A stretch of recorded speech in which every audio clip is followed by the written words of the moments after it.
নর্থহ্যাম্পটনের প্রবাসী বাংলাদেশিদের মিলনমেলায় যুক্ত হলো নতুন মাত্রা।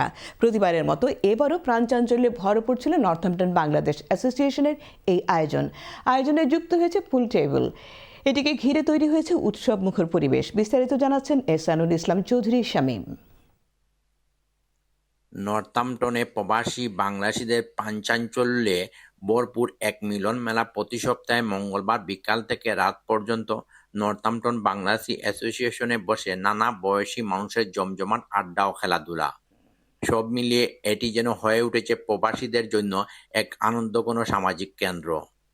এই আয়োজনকে আরও সমৃদ্ধ করতে এগিয়ে এসেছেন স্থানীয় কাউন্সিলর নাজ ইসলাম। নর্থহ্যাম্পটন টাউন কাউন্সিলের ফান্ড থেকে তিনি মেন্স সোশ্যাল ক্লাব এনবি এর জন্য একটি নতুন পুল টেবিল বরাদ্দ দিয়েছেন। Great honor to be invited by the Northampton Bangladeshi community.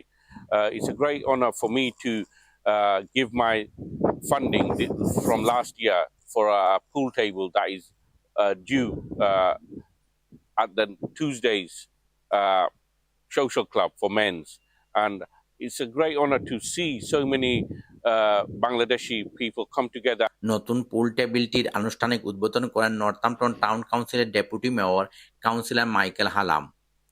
উদ্বোধনের পর তিনিও অংশ নেন খেলায় এবং কিছু সময় পুল টেবিল খেলে উপভোগ করেন এই প্রাণবন্ত পরিবেশ।